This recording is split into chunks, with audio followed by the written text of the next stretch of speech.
All right, welcome back, Free Radicals. I'm Dave, and this is the Radical Independent. Some crazy, mixed up news coming in on the Western backed endless war in Ukraine, because that's what this is turning into. Anybody else that just is out there thinking this is all Putin's fault, all of Russia's fault, um, that's what Western media obviously wants you to believe, and pretty much media across the world, but mostly in the Western bloc of countries, which are beginning to just become failed states all around the world. It's pretty depressing, pretty sad to watch this unfold. And a lot of the news here in the United States is like opposite day every day.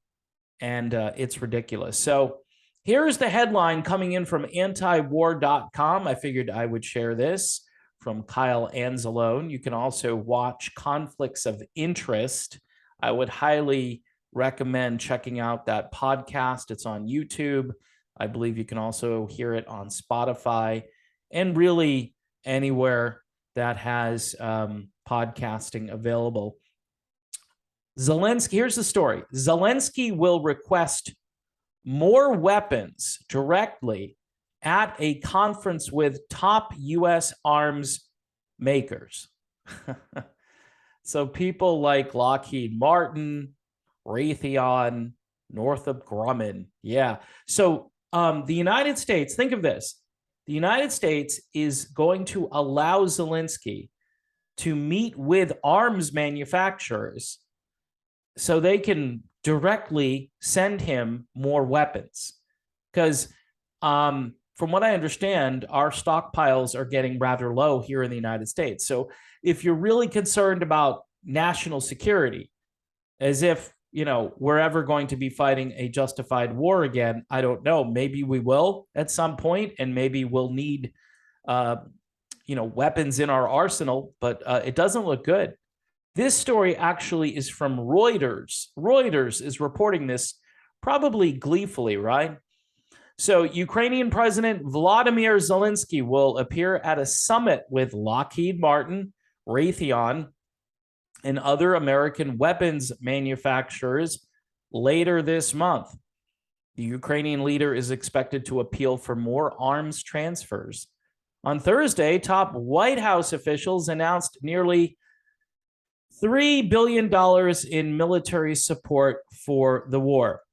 Okay, so that was 2 days ago. So the news media, again, here in the West, that we can hear all day long about the Inflation Reduction Act. And we just keep printing more money, people. We're printing money for Ukraine. That's what we're doing. This is just insanity. And by the way, all of our wonderful sanctions and policies that are now in place against Russia, and by the way, all Western countries are involved in this, are essentially bankrupting Europe. People in Germany are going to freeze. They're going to starve. Same in France if it continues this way. I hear, though, France has some nuclear power plants, which might end up saving them. The Germans are cutting down trees. They're chopping up wood, and they're loading up their wood pellet stoves, which I thought, by the way, wood was bad. I thought that you were spewing, carbon dioxide into the atmosphere if you're burning wood, aren't you? I mean, okay, so I'm going off on a tangent. Anyway, the conference, this is a conference, they're calling it a conference, will be hosted in Austin, Texas on September 21st, and Zelensky will appear via video. Since the war started, he has spoken with Congress, the Grammys, and numerous other worldwide cultural events. This guy is just a grifter. I'm sorry. He's just a grifter.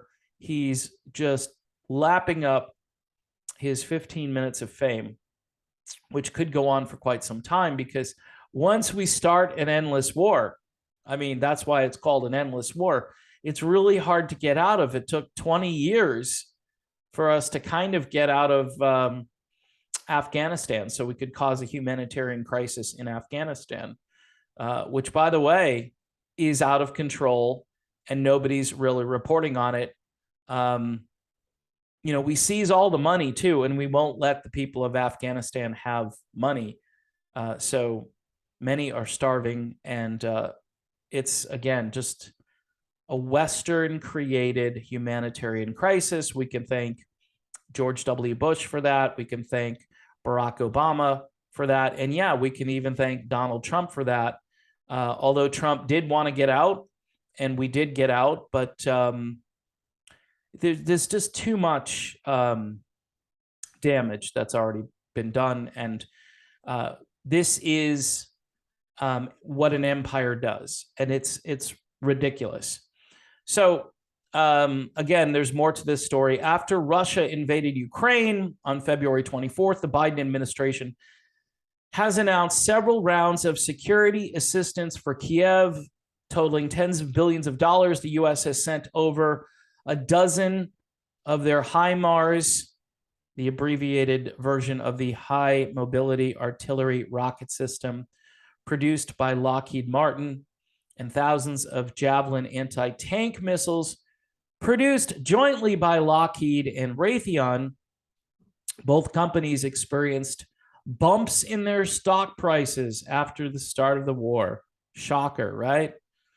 The weapon sales from the war in Ukraine are expected to last well into the future. This week, Secretary of Defense Lloyd Austin told a group of European officials the U.S. will support Kiev for the long haul.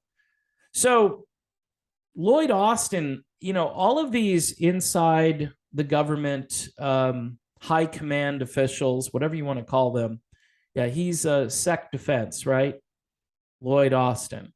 We will work together to train Ukraine's forces for the long haul. What I was going to say is these are the people that control everything.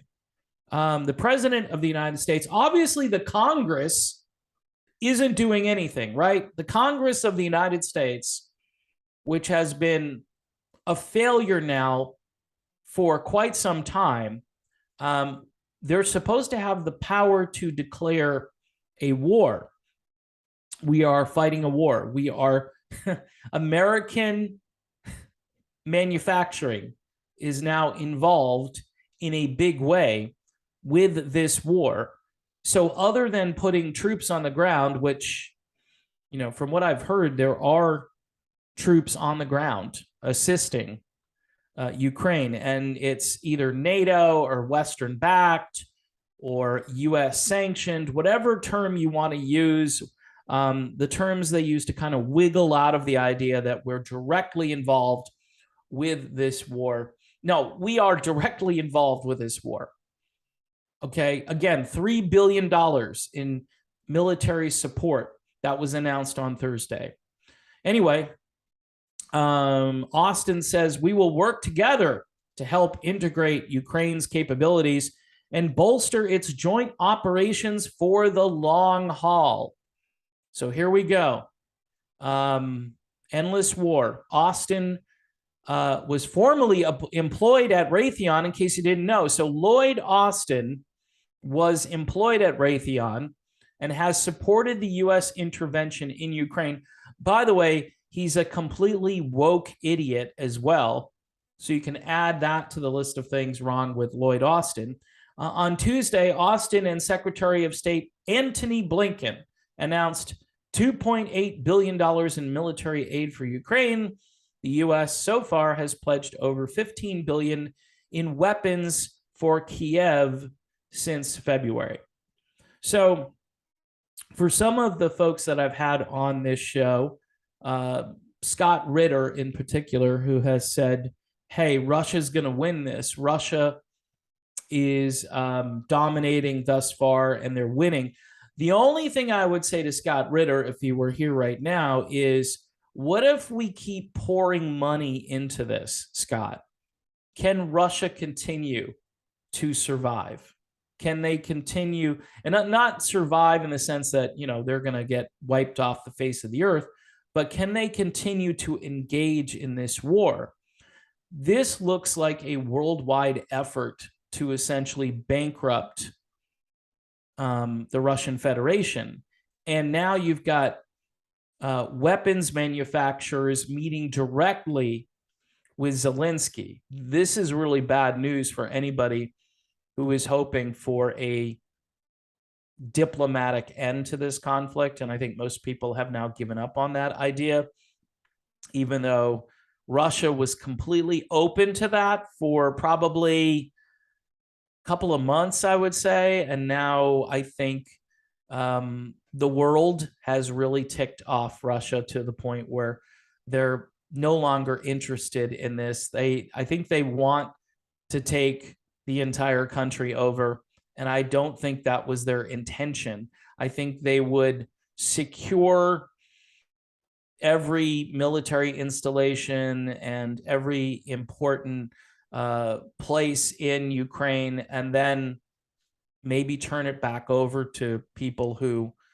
aren't, involved with the Azov battalion. And Zelensky, I think, needs to go. Obviously, he needs to be defeated, because he is essentially, a publicity whore, for the lack of a better term. He wants publicity. He wants notoriety.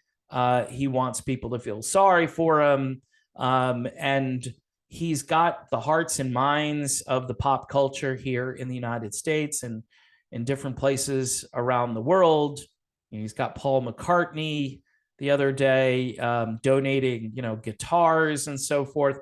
So I don't know. This is really sad, because the economic turmoil that this is causing for both Europe and the United States is just, it's unnecessary. This is a self-inflicted problem, and this is what we do in pursuit of empire, in pursuit of propping up the military-industrial complex. You can't get more military-industrial complex than these weapons manufacturers, and he's going to have a conference with them, right? They're his audience, and their prices, right? Their stock prices are only going to go up when investors hear about shareholders or be like, yeah, man, more meetings with Zelensky. This is really going to increase our bottom line. And for the rest of the population that isn't involved in, the weapons trade and weapons manufacturing and so forth, Joe Sixpack and the average person, this is why foreign policy matters, people. And a lot of the country, the Republican Party, the Democrat Party, they don't care. They don't see this. In fact, you're going to have cheerleaders on both sides of that coin saying the same things. Like, yeah, isn't this great that we're helping Zelensky defeat those evil Russians who unprovoked just went into their country? Yeah, like the entire NATO alliance essentially geographically surrounded the Russian Federation, and Russia basically had enough. And Russia can function on their own. Russia has more natural gas than they know what to do with. They're actually burning natural gas because they can't send it anywhere. Can you believe this stuff? I wish they'd have a pipeline to Florida or any other state for that matter, who would be more than happy to have that natural gas. If they're going to burn it, right, I think they could sell it to us at a discount. They'd be happy. We'd be happy. It's the free market, people. Somebody somewhere eventually is going to capitulate and say, you know what? We have citizens that are freezing. We have people that are dying. And we need energy in order to run our country. This is a basic fact. This is reality. This isn't, hey, we're going to run our country on windmills and we don't need natural gas. We don't need oil. For the time being, people, fossil fuels are a necessary thing. And even if you're against them, until you have something else that can replace it, and you don't have enough to do the job, people are going to suffer. And again, this is a self-inflicted wound. So anyway, great article from antiwar.com. That's Kyle Anzalone. Check out his show, Conflicts of Interest. It's really good. Great name for the show, too, by the way. That's totally on point. And I'm hoping to have Connor Freeman back on the show sometime next week, hopefully. And we'll be talking about the war in Ukraine and some of the latest developments, a lot of things that you're not going to hear anywhere else in the Western media world. All right, that's the video. Thanks for watching. Don't forget to subscribe to the channel. Hit the bell for notifications on new videos. And you can help me out over on Patreon for $1 a month. If you enjoy this content, I would like to post more over here. But quite honestly, I'm divided between my two channels. And, sometimes I just don't get a lot of viewer support over here on this channel unless I have a super high profile guest. I wish I could have Scott Ritter on for every video, but he's a busy guy these days because he's right about so many things and people want his opinion. So hopefully we'll have a few more guests in the world of liberty and freedom. And next week, I'm hoping to have a couple of really great people on. So tune in for that. Again, we'll see you soon.